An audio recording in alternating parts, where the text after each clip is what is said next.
Gerard Butler stood on a blue screen stage in Montreal, armor cutting into his skin, sweat pouring down his face, and his arms so destroyed he could barely lift a sword. The man who looked like a god on screen was quietly falling apart behind the camera. The training alone nearly ended his career before the movie even released. Butler had been pushing his body through 6-hour daily sessions for 7 straight months, and when filming finally wrapped, he couldn't train at all for over a year. The most physically dominant role of his life left him broken in ways the audience never saw. But here's the part that makes it stranger. He knew exactly what was happening to his body, and he kept going anyway. This is the story the movie never showed you. When 300 hit theaters in March 2007, almost nobody saw it coming. Directed by Zack Snyder and based on Frank Miller's graphic novel, the film didn't have A-list stars, it didn't have a massive budget, and it wasn't based on a beloved franchise. What it had was a hyper-stylized vision of the Battle of Thermopylae, slow-motion combat, and an unknown Scottish actor screaming at the top of his lungs in a leather cape. The opening weekend pulled in $70 million in ticket sales, on a $60 million budget. Hollywood didn't know what to do with that number. By the time the theatrical run ended, 300 had grossed over $456 million worldwide. Studios that had been skeptical of the project were suddenly very interested in what Zack Snyder was doing, and who this Gerard Butler guy actually was. But while the industry was busy doing the math on the box office returns, Butler was in a hospital waiting room dealing with the bill the film had sent to his body. Let's go back to where it actually started. Not on set, not at the premiere, but inside a gym called Gym Jones, months before a single frame was shot. Mark Twight wasn't the Hollywood trainer. He was a world-class mountain climber who had built a reputation for pushing athletes past the point where most people would quit. When Zack Snyder brought him in to prepare the cast of 300, Twight had one goal. He wasn't going to make these men look like they could fight. He was going to make them feel like they could. The difference matters more than it sounds. Butler's training began 7 months before production, 6 hours a day, nearly every day. The program combined CrossFit routines, heavy compound lifting, sword fighting drills, kettlebell circuits, tire flips, sprint intervals, and simulated combat sequences. There were pull-ups and push-ups done in rapid succession until form broke down completely, then rest, then repeat. The workouts were designed to be punishing in a specific way, not just to build muscle, but to build a psychological tolerance for suffering. But that's not all. Between actual takes on set, the cast continued training. While cameras weren't rolling, actors were in the corner doing sets to maintain their pumped appearance under the studio lights. The body was never allowed to recover. The idea was total immersion, physical and mental, into what it meant to be a Spartan soldier. The fitness world eventually caught up with what Twight had built. The so-called 300 workout, 300 total reps performed without rest, was published online and picked up by fitness magazines worldwide. Gyms started offering Spartan-themed training programs. Here's what those articles didn't mention though. Butler was too exhausted to train at all for more than a year after filming ended, and only one cast member successfully completed the full 300-rep routine without stopping. Butler wasn't that person. The man who inspired a global fitness movement couldn't finish his own workout. It gets worse. The physical damage wasn't just about exhaustion. Butler developed tendinitis in multiple areas, took significant damage to his hip, and suffered a torn rotator cuff. At certain points during production, he could barely raise his arms above shoulder height. His body was sending clear signals. He ignored all of them. In interviews, Butler described the training as something that was ruining his body, and he said it plainly, not as a complaint, but almost as a statement of fact. This is what the role cost. This is what he chose to pay. He framed the pain as part of understanding Leonidas, a man who led soldiers into a battle everyone knew they wouldn't survive. To Butler, flinching from the physical toll would have been a betrayal of the character. That logic drove every decision he made during production. When filming started, the injuries didn't stop, they multiplied, and they spread to the rest of the cast. Butler later recalled in interviews that someone was being taken to the hospital every single day. Not metaphorically, literally, every day on set, at least one person went down. Snyder had made a deliberate creative choice to have the actors perform most of their own fight sequences, rather than relying on stunt doubles. The reasoning was straightforward. He wanted the camera to stay close, the action to feel real, and the performances to carry actual weight. That approach paid off visually, but it came at a serious cost. The weapons used on set, though dulled for safety, were still solid, heavy objects being swung at full speed by exhausted men, wearing partial armor on a confined studio floor. In one incident, a spear came within inches of an actor's eye. In another, a cast member fractured his ankle after a mistimed fall.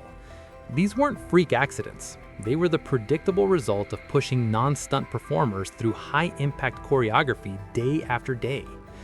Butler described it this way: you'd be mid-take, turn around, and someone would already be on the ground. A spear too close to a face, an ankle that gave out, another trip to the hospital, then reset and go again. The blue screen environment made everything harder in ways that aren't obvious from the outside. The cast was performing battles against enemies who weren't there, reacting to explosions that hadn't happened, and dying in landscapes that would only exist after months of post-production. There was nothing to look at except other exhausted actors and a wall of blue. Maintaining emotional intensity and physical precision in that environment, take after take, required a level of concentration that compounded the mental fatigue on top of everything the body was already going through. And then there was the heat. The studio in Montreal used high-intensity artificial lighting to achieve 300's signature visual style, that bleached, high-contrast look that made the Spartans appear like figures from myth rather than history. That lighting generated enormous heat on a set that was already cramped and sealed off from outside air. The actors wore armor in a room that functioned, in practical terms, like an oven. Butler passed out during filming.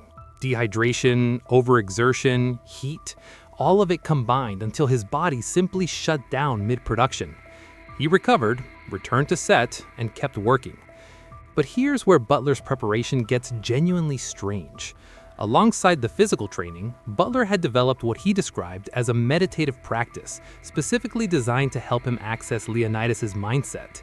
He talked about trying to channel the character through what he called, in his own words, a weird portal. He meditated regularly before takes, attempting to psychologically place himself inside the mental state of a man who had already accepted his own death and was at peace with leading others into theirs. This wasn't standard acting preparation. Butler wasn't running lines or breaking down the script. He was attempting to dissolve the distance between himself and a 2,500-year-old warrior king through something closer to ritual than rehearsal. Whether it worked is a matter of what you see on screen. What's not debatable is that the performance didn't look like acting. It looked like a man who had genuinely stopped caring about the consequences. Butler performed most of his own stunts throughout the film, consistent with that mentality. The willingness to put his body in genuinely risky situations became a signature, and it started on the set of 300. One of the more unusual production details that came out later involves the oracle sequence. The character's dialogue, her cryptic, almost incoherent pronouncements, was not fully scripted. Much of it was improvised on the day, specifically to enhance the dreamlike quality Snyder wanted. This was consistent with how he treated the entire film, not as a historical document, but as a living myth. Accuracy was never the goal. Legend was the goal. About 90% of the film's shots were built on visual effects. The world of Thermopylae was constructed entirely in post-production. The cast performed in a warehouse surrounded by blue walls and almost no physical reference points. They were asked to believe in something that didn't exist yet, and then perform as if it were all completely real. What held the cast together through all of it was something that emerged from the shared suffering of the training period. Butler was open about this in multiple interviews. By the time production actually began, the cast had already been through months of collective punishment together. They had trained side by side through sessions that left them unable to walk straight. By the time the cameras rolled, they weren't playing a brotherhood. They had already built one. He described standing on set with the other actors and feeling something specific, a recognition that these men knew exactly what you'd been through, because they'd been through it too. That unspoken understanding translated directly into the performances. When the Spartans look at each other on screen with that particular expression of loyalty and resignation, it wasn't entirely manufactured. It came from real shared experience. Michael Fassbender credited the group dynamic for keeping him focused through the most demanding stretches of production. Lena Headey and David Wenham brought emotional weight to quieter scenes anchored by that same genuine connection. The bond wasn't a performance note, it was infrastructure. When 300 became a cultural phenomenon, the effects went in directions nobody had specifically planned for. The "This is Sparta" moment became one of the most remixed and referenced clips in early internet culture. It appeared in memes, viral videos, advertisements, and parody sketches for years. A single line from a historically dubious action film became a global shorthand for defiance, or absurdity depending on context. The fitness industry absorbed the film's legacy in ways still visible today. Spartan-themed gym programs spread worldwide. The 300 workout became a benchmark for endurance rather than aesthetics. The conversation is started about extreme fitness expectations and male body image. Time magazine and Entertainment Tonight both covered it, outlasted the theatrical run by years. Historians took issue with nearly everything the film depicted. The Persian Empire was framed as monstrous. The Spartan society, which relied on enslaved labor and brutal selection practices, was presented as a straightforward ideal of freedom. The critiques were valid and widely published. But here's what most people miss. The criticisms also proved the film's cultural footprint. You don't write academic papers about movies that don't matter.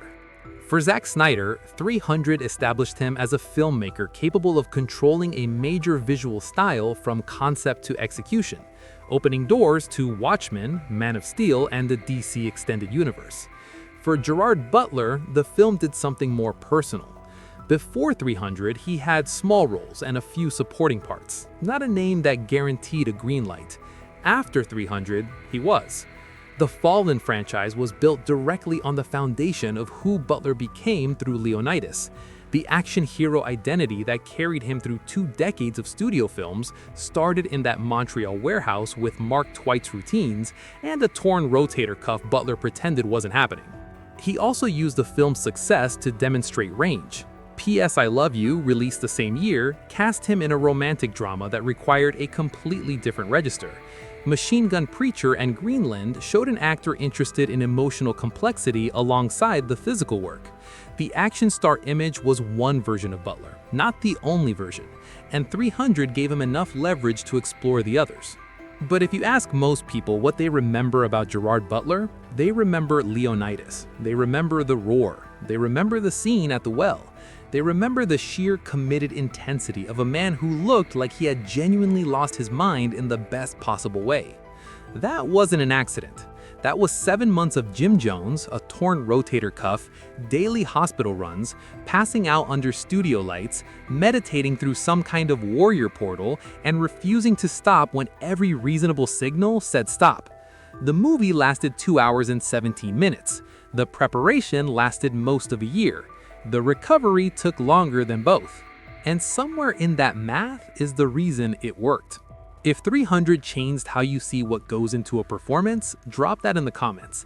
And if you want to see what that same intensity looked like when it almost went sideways for the whole production, the next video is right there.